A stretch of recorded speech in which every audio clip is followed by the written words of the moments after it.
Nah, ini adalah penjelasannya untuk luas penampang AD. Jadi ini gambarnya tuh dari SNI niatnya mau dibikin gambar apa namanya ya, isometrik tiga dimensi ya, perspektif gitu ya. Tapi menurut saya malah agak sulit dipahami.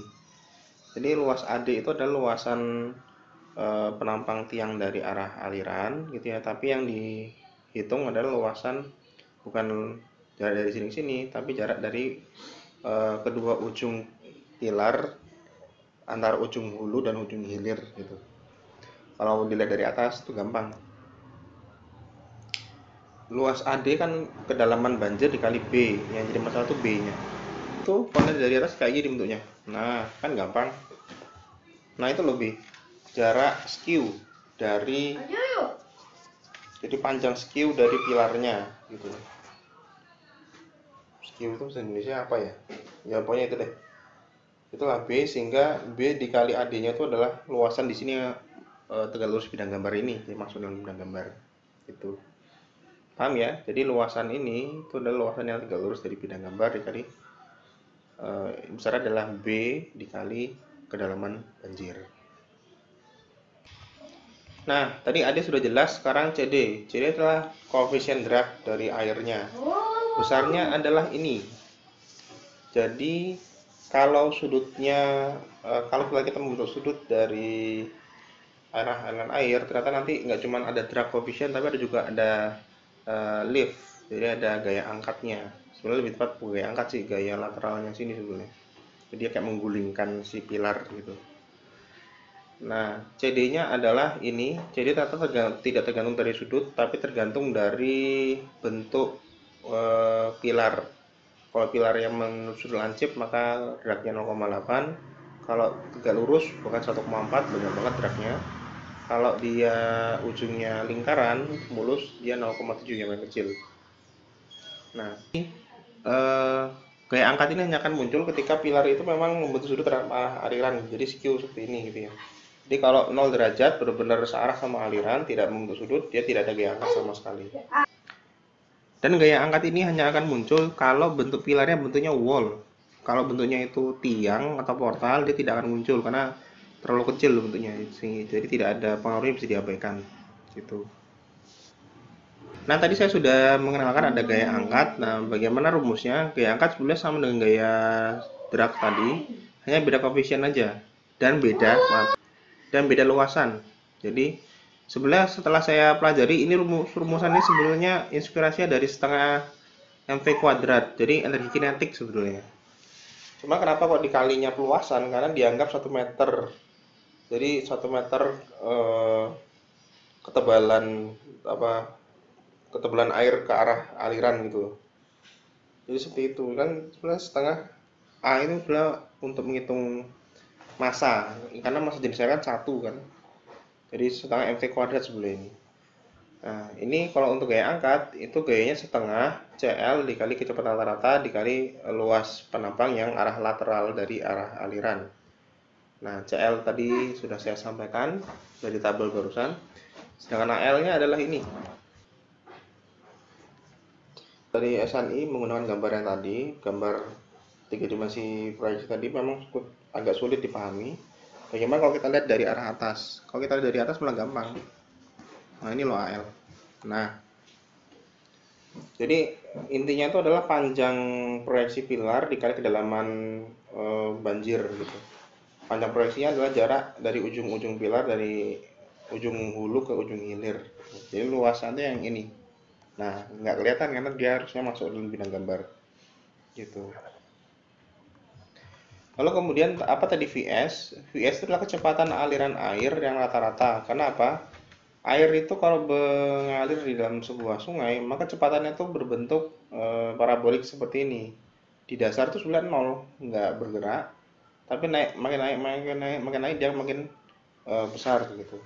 Sehingga VS tadi biasanya diambil rata di dasar, mungkin ya seperempat kedalaman, setengah kedalaman, dan di permukaan aliran gitu ya, mungkin seperti itu kenapa diambilnya rata-rata kecepatan aliran air gitu. Lalu kemudian baik gaya angkat maupun gaya seret itu mempunyai lengan masing-masing. Prinsipnya gayanya itu diasumsikan bekerja di setengah kedalaman, jadi kayak pusat pusat gayanya separuh dari kedalaman muka air banjir ini. Itu cara cara ngitung lengannya terhadap fondasi maupun terhadap kolom gitu ya. Prinsipnya itu. Jadi TF ini adalah setengah dari kedalaman muka air banjir. Nah, itu tadi adalah penjelasan tentang gaya aliran air, hanyutan, dan tumbuhan kayu. Pada prinsipnya, jika jembatan kita membentuk sudut terhadap arah aliran air, maka tidak bisa hanya menghitung adanya hanya gaya seret, tapi harus menghitung gaya seret dan gaya angkat, gitu ya. Tapi ini ada tapinya juga. Gaya angkat itu hanya akan ada jika struktur pilar kita adalah struktur yang berbentuk wall. Wall itu maksudnya dinding pipih lebar gitu ya. Tapi kalau struktur pilar kita berbentuk portal, tiang portal, maka hanya ada gaya seret, tidak ada gaya angkat gitu. Nah, seperti itu. Selesai, maka lengkap sudah pengetahuan kita tentang struktur jembatan, terutama si analisis gaya-gayanya ya. Itu. Nah, sedikit tambahan lagi. Setelah ini saya akan menjelaskan tentang bagaimana cara menganalisis gaya-gaya pada struktur pier head atau kepala dari pilar. Kepala pilar itu adalah tempat peletakannya gelagar-gelagar jembatan gitu ya. Nah, bagaimana penjelasannya berikut ini adalah selengkapnya. Nah, baik, selanjutnya setelah tadi kita banyak membahas tentang pilar ya, terakhir ini kita berbahas tentang pier head-nya. Jadi kepala dari pilar tempat tumpuan jembatan berada. Bayangkan ini kan sebetulnya sebuah balok yang tertumpu panjang sekali ya. Tumpuannya panjang dan itu monolit masuk ke dalam pilar. Jadi bisa dibayangkan ini sebetulnya benar-benar kayak jepit sempurna sebetulnya. Karena sepanjang ini, selebar ini 5 berapa meter gitu. Lalu dia menerima beban masing-masing gelagar. Kalau gelagar yang ini menurut saya tidak ada pengaruhnya karena langsung ditahan oleh si kolom. Yang ada pengaruhnya adalah gelagar-gelagar yang berada pada bagian cantilever dan bagian yang ini gitu. Jadi kalau dibayangkan yang terjadi kan, kalau ini dianggap seperti sebuah balok gitu kan, ini ngelengwe kayak gini, ini ke atas ke bawah karena ada beban gelagar ini, terus ke atas lagi karena ada bending moment negatif dari cantilever. Maka menghitung bending moment pada pier head ini, kalau saya sih saya sederhanakan seperti ini. Jadi yang ini adalah cantilever biasa, cuman gaya kali lengan selesai. Sedangkan yang ini kalau ada itu adalah menggunakan fixed end moment gitu. Kenapa? Karena ini benar-benar jepit sempurna menurut saya, karena tumbuhannya panjang dan monolit gitu. Nah, tapi rumus ini tidak berlaku ya. Hati-hati, jangan dikira rumus ini tuh berlaku untuk seluruh jenis portal. Seluruh jenis pilar. Enggak. Kalau pilarnya bentuknya portal, ya nggak bisa.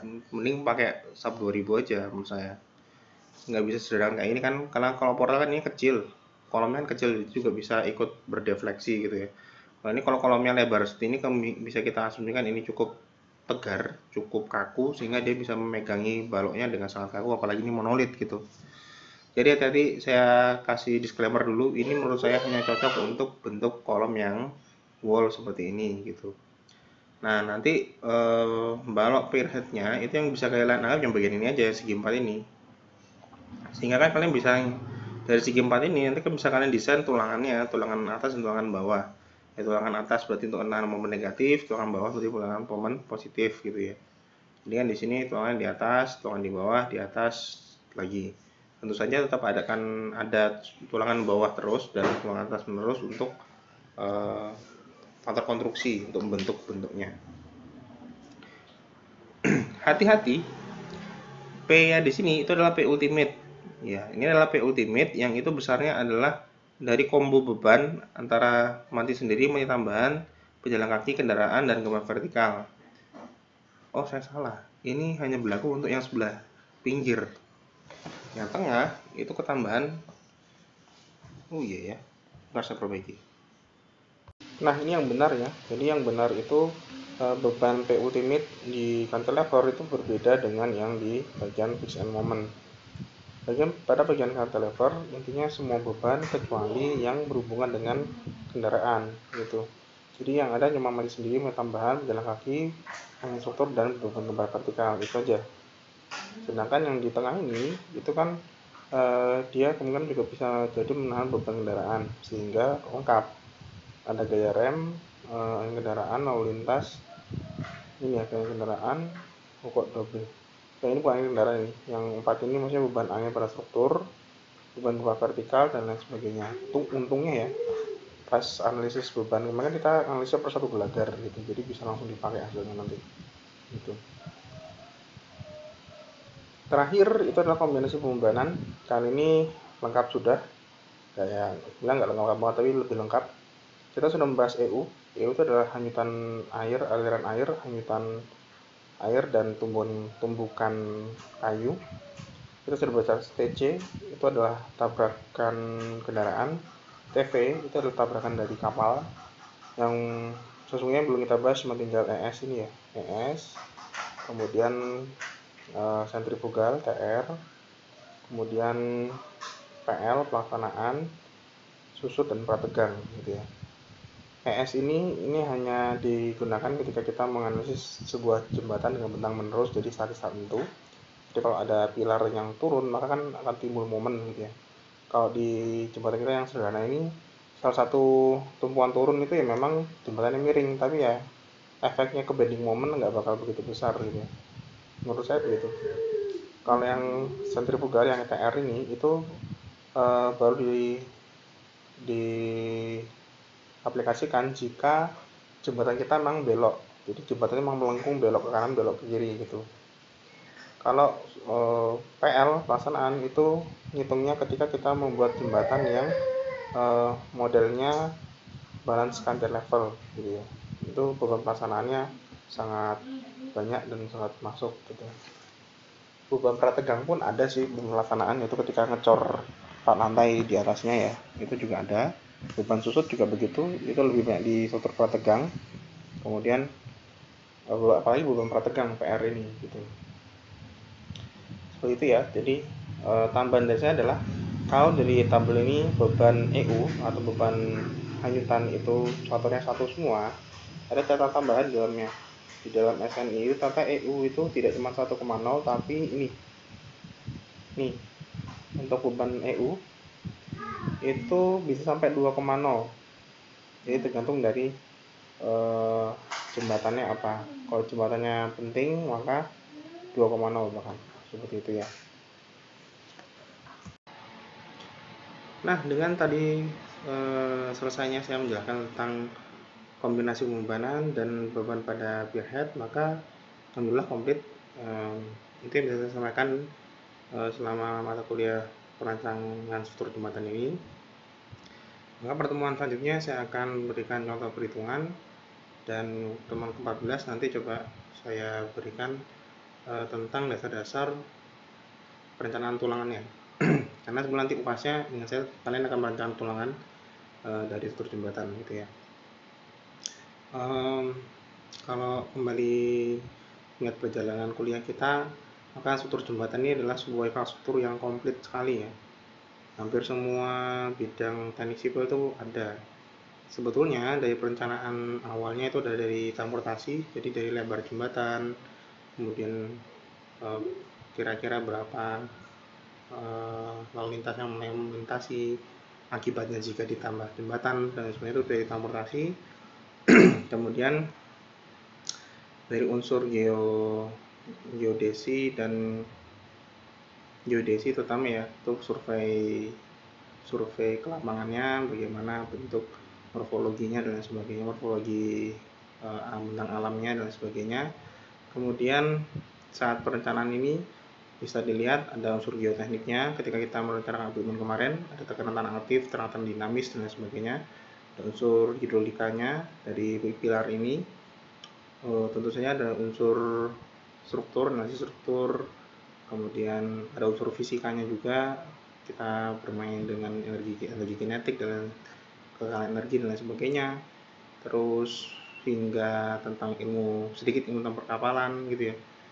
Wah, luar biasa. Jadi ya begitulah sebuah jembatan. Itu saja, sebenarnya ada beberapa gaya yang belum saya jelaskan dalam perjalanan kita ini, karena memang itu baru ada ketika jembatan kita jembatan bentang menerus, jadi bentang satu saat tentu, atau jembatan yang berbelok gitu ya, itu baru ada, atau jembatan prategang. Jadi gaya-gaya seperti gaya susut, kemudian gaya sentrifugal, kemudian beban penurunan, itu kan belum kita bahas karena memang kita objeknya adalah bentang sederhana gitu. Terima kasih.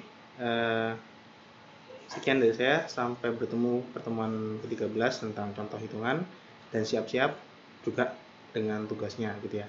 Seperti biasa, setelah contoh hitungan akan saya beri tugas ke kalian untuk melakukan perhitungan analisis beban pada pilar jembatan versi kalian. Terima kasih. Assalamualaikum warahmatullahi wabarakatuh.